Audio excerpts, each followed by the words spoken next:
नमस्कार, आप देख रहे हैं डीडी टुडे न्यूज और मैं हूं आपके साथ ज्योतिका। आइए रुक करते हैं खबर की ओर। प्रवासी पक्षियों से सजे वेटलैंड विशेष कार्यक्रम का हुआ आयोजन। विभिन्न प्रवासी पक्षियों को देखने एवं जागरूकता कार्यक्रम का मनोरम आयोजन। जनपद बाराबंकी के वेटलैंड में ठंड के शुरू होते ही विभिन्न प्रकार के प्रवासी पक्षियों का आगमन शुरू हो चुका है, जिनके अगले 4 माह तक प्रवास की उम्मीद है। इस सुंदर एवं आकर्षक पक्षियों के कलरव से गूंजयमान होकर वेटलैंड का दृश्य मनभावन हो जाता है। जनपद के कमरावा वेटलैंड में a bird watching event and awareness programme on wetland conservation कार्यक्रम का आयोजन वन विभाग एवं WLC द्वारा किया गया। कार्यक्रम में विभिन्न जनपदों के फोटोग्राफर्स एवं पक्षी प्रेमी इत्यादि पहुंचे, जहां उन्होंने अलग अलग प्रवासी पक्षियों की तस्वीरें भी ली और सुबह के बेहद सुखद अनुभव का आनंद लिया। कार्यक्रम में जिला वन अधिकारी आकाशदीप वधावन ने ऐसे कार्यक्रम के आयोजन पर प्रसन्नता जाहिर की और इस प्रकार के आयोजन को आवश्यक बताया। इसकी महत्ता के विषय में भी जानकारी दी। बाराबंकी से अबू तलहा की रिपोर्ट। आकाश जी, आज वन विभाग की तरफ से एक इनिशिएटिव लिया गया वेटलैंड्स कंजर्वेशन को लेकर के। बर्ड्स वॉचर्स यहाँ पे आए, लंबे समय से आप प्लान कर रहे थे, क्या कुछ आपने बात करी जो बाहर से बर्ड वॉचर्स आए थे, कितना ये इफ़ेक्टिव है ये इनिशिएटिव? देखिए, जनपद बाराबंकी में टोटल 400 वेटलैंड्स हैं जो सुप्रीम कोर्ट द्वारा आइडेंटिफाई करे हुए थे।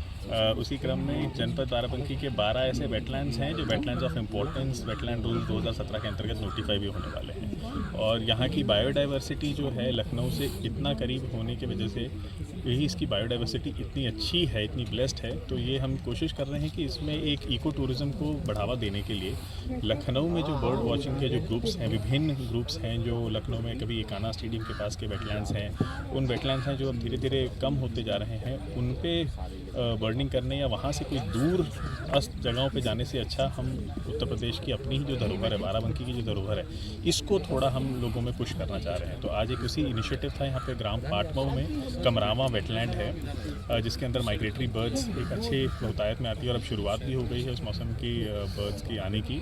तो हमने एक छोटी सी पहल की जिसमें WLC नवीन बनौटा जी जो हैं उनके सहयोग से यहाँ पे जितने भी बर्ड वॉचर्स हैं लखनऊ के, उनको बुलाया गया यहाँ पे, ताकि वो एक असेसमेंट भी हो जाएगा, हमारा एक पता भी लग जाएगा कि क्या है, किस प्रकार से हमारी बर्ड्स की डाइवर्सिटी है। और इसको एक हम रेगुलर फीचर बनाना चाह रहे हैं प्रत्येक वीकेंड पे। जिस प्रकार का भी हमें यहाँ पे फीडबैक मिलेगा उसी हिसाब से हम यहाँ पे थोड़ी एमिनिटीज़ और ख़ासकर गांव के सहयोग से जो यहाँ पे डेवलप करेंगे, जितनी भी चीज़ें डेवलप करेंगे वो गांव का ही होगा, ताकि गांव ही इसको संचालित करेंगे। ग्राम सभा के माध्यम से ही वो सारे के सारे कार्य संचालित किए जाएंगे और ज़ीरो इकोलॉजिकल आपका फुटप्रिंट, ज़ीरो वेस्ट, इस बुनियाद पर ही चल के इस पूरे के पूरे प्रोग्राम को आगे बढ़ाया जाएगा। एक सर यहाँ पे डिमार्केशन का जो आपने बात बोली है, वो डिमार्केशन का कार्य किया जा रहा है। DM साहब इसमें चेयरमैन होते हैं डिस्ट्रिक्ट वेटलैंड समिति के। उसके माध्यम से समस्त रेवेन्यू डिपार्टमेंट को भी, जितने भी SDM साहब हैं, वो उसका सब डिमार्केट भी कर रहे हैं, ताकि इस प्रकार की जो वेटलैंड की जो भूमि है जो तालाब में या झील में अंकित है, उसकी डिमार्केशन भी करवा ली गई है। इसकी डिमार्केशन प्रॉपरली हो चुकी हुई है और इसमें ज़्यादातर एक ये भी लोगों को रहता है कि कई बार ये अगल बगल के जो लोग हैं उनकी ज़मीन सरकार ले लेगी या वन विभाग ले लेगी। इस प्रकार का भी मैं मीडिया के माध्यम से बताना चाहता हूँ कि कोई भी इस प्रकार की किसी की ज़मीन नहीं अधिग्रहित की जाएगी, कोई भी ज़मीन नहीं ली जाएगी। ये इनफैक्ट जो धरोहर है उसको सिर्फ डेवलप किया जाएगा मिनिमल इंटरवेंशंस के साथ। कोई भी कंस्ट्रक्शन वगैरह इसमें कम से कम रखा जाएगा, इनफैक्ट ज़ीरो के आसपास रखा जाएगा, ताकि जो नेचुरल अवस्था में है लोग आएँ, अपने बर्ड वॉचिंग करें और जो भी उनको संसाधन दिए जाएंगे, जैसे यहाँ पे कोई आते हैं दूर से, उनको नाश्ता पानी और इस प्रकार की जो भी चीज़ें उपलब्ध करानी संसाधन, वो लोकल ग्राम समाज के जो लोग हैं, ग्राम प्रधान जी के माध्यम से, उन्हीं के माध्यम से उपलब्ध कराई जाने की जाएगी। तो वन विभाग इसमें सिर्फ एक फैसिलिटेटर का रोल अदा करेगा। ये प्रोफेशनल फोटोग्राफर्स हैं, क्या एक्सपीरियंस उन्होंने शेयर किया आज आपके साथ, जो क्या फैसिलिटी वो चाह रहे हैं? जो प्रोफेशनल फोटोग्राफर्स आए हैं, बहुत ही अच्छे, हमारे पास बहुत वेल एक्सपीरियंस, बहुत ही वेल ट्रैवल्ड लोगों का आज यहाँ पे आगमन हुआ। उन सभी से ही जो बातें हुई, सबसे पहले तो वो बायोडाइवर्सिटी को देख के बहुत ही खुश थे कि लखनऊ से 1 घंटे के अंदर की ड्राइव है, 40-45 मिनट की, तो वो भी एक रेगुलर फीचर उसको बनाना चाह रहे हैं अपने उसका वॉक्स का, कि हर वीकेंड पे किया जाए। उनकी बेसिकली जो डिमांड है वो यही है कि एक कुछ पार्किंग के लिए उनके वाहनों का बन जाए और एक छोटा सा वॉक वॉकिंग के लिए एक पाथ टाइप का बन जाए जिसके ऊपर वो चल के अपनी बर्ड वॉचिंग कर सकें। और यदि कोई स्नैक्स का कुछ है या जो गांव के तरफ से कुछ भी वो खाने पीने के लिए कुछ की व्यवस्था हो जाए, इन तीनों चीज़ों के ऊपर हम काम कर रहे हैं। और होपफुली अगले वीकेंड से हम इसको रेगुलर फीचर बनाना शुरू करेंगे, जिसमें स्कूल्स में भी, जैसे आज जयपुरिया स्कूल लखनऊ के भी बच्चे इसमें शामिल हुए हैं, तो हम इस प्रकार का कोशिश करेंगे कि स्कूल के जो बच्चे हैं वो भी इसमें रेगुलर फीचर के रूप में शामिल हों। आज वन विभाग और WLC की तरफ से एक इवेंट यहाँ रखा गया है, बर्ड वॉचर और अवेयरनेस का कैंप है। आप खुद आए, बीइंग ए फोटोग्राफर, आप किस तरीके से इसको देख रहे हैं और कितना ज़रूरी है इस तरीके के इवेंट्स होना? देखिए, बाराबंकी जनपद जो है वो करीब करीब 400 से ज़्यादा वेटलैंड से भरा हुआ है, और जिसमें से एक कमरावा हमारा वेटलैंड है, और कमरावा वेटलैंड करीब 29 हेक्टेयर के आसपास है। इसमें 4 गांव हैं, और मुझे लगता है कि हमारे वेटलैंड्स अगर समृद्ध रहेंगे तो हमारा जो मानवीय जीवन है, मानवीय दृष्टिकोण है, वो भी अच्छा रहेगा।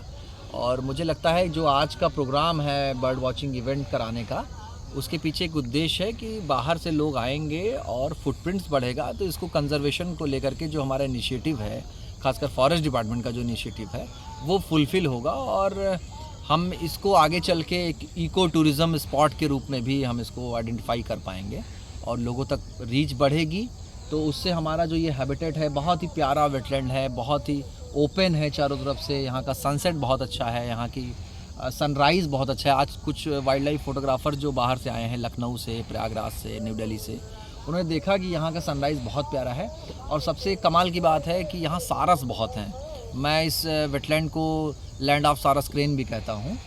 और जहाँ तक रही बात फॉरेस्ट डिपार्टमेंट की, तो फॉरेस्ट डिपार्टमेंट के बगैर इन्वॉल्वमेंट के हम इसको कंजर्व नहीं करा पाएंगे। तो इसलिए आज फॉरेस्ट डिपार्टमेंट और एक WLC संस्था है, और यहाँ के ग्राम प्रधान और यहाँ का जो ग्राम पंचायत है, उनके साथ कोलैबोरेशन के साथ एक अच्छी मुहिम का जो है ये पहल है। और मैं सभी को धन्यवाद कहूँगा, मीडिया वालों को, गांव वालों को, खासकर आकाश जी बदावन सर को जो DFO हैं यहाँ के, उन्होंने इस इनिशिएटिव को और आगे अंजाम तक पहुँचाया है। और मैं उस खासकर जो वाइल्ड लाइफ फोटोग्राफर्स आए हैं जिन्होंने इतना इंटरेस्ट दिखाया है, कुछ महिला फोटोग्राफर्स भी आई हैं, मैं चाहूँगा कि आप उनसे भी कुछ आप ज़रूर प्रश्न करिए कि उनको यहाँ का हैबिटेट कैसा लगा, वेटलैंड कैसा लगा।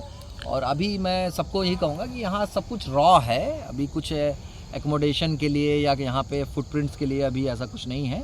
लेकिन जैसे जैसे धीरे धीरे लोग आएंगे और यहाँ का जो माहौल है वो बदलेगा, और मुझे लग रहा है फिर गवर्नमेंट की तरफ से, सरकार की तरफ से, प्रशासन की ओर से कुछ पहल होगी, और कुछ हमारे जो मूलभूत आवश्यकताएं हैं, जो यहाँ के मूलभूत कदम हैं, उसको हम लोग उठाएंगे। बहुत अच्छा प्रयास चल रहा है और आप लोग आए। कहाँ के पक्षी यहाँ देखे जाते हैं सर्दियों के समय में? देखिए, यूपी इंडिया में देखा जाए तो हमारा जो माइग्रेशन है वो ज़्यादातर मंगोलिया से, चाइना से, साइबेरियन बर्ड्स यहाँ पे आ जाती हैं, चीन से आ जाती हैं, और यूरोपियन बर्ड्स भी आती हैं। जैसे इस समय डक्स, कुछ डक्स हैं जो कमरावा में आ गई हैं, जैसे मैंने गढ़वाल आ गया है, नॉर्दर्न पिंटेल आ गया है, एक दो और जो बर्ड्स हैं, डक्स हैं, वो आ गई हैं। खासकर वेडर्स जो है, वेडर्स भी आ गए हैं, और सैंड पाइपर है, ग्रीन सैंड पाइपर है, वुड सैंड पाइपर है, और इस तरह की तमाम बर्ड्स हैं। करीब 70+ स्पीसीज़ जो हैं वो इस समय यहाँ पे देखी जा सकती हैं कमरावा में। और कमरावा धीरे धीरे रिच हो रहा है। थोड़ा सा प्रॉब्लम्स थी यहाँ पे, लेकिन मुझे लग रहा है वो भी सब शॉर्ट आउट हो जाएगी। मिल बैठ करके सब लोग गाँव वालों के साथ एक अच्छा एक कम्युनिटी हम कोई प्रयास कर लेंगे और बढ़िया रहेगा। यहाँ के रेंजर भी अच्छे हैं, और उसके बाद DFO साहब की जो पहल है उसको हम लोग और आगे ले जाएंगे। मैं चाहता हूँ कि वाइल्ड लाइफ फोटोग्राफर्स और आएँ, फुटप्रिंट्स बढ़ें, मीडिया भी थोड़ा सा ध्यान देगी तो और अच्छा रहेगा। इस खबर में बस इतना ही। बने रहिए DD टुडे न्यूज़ के साथ।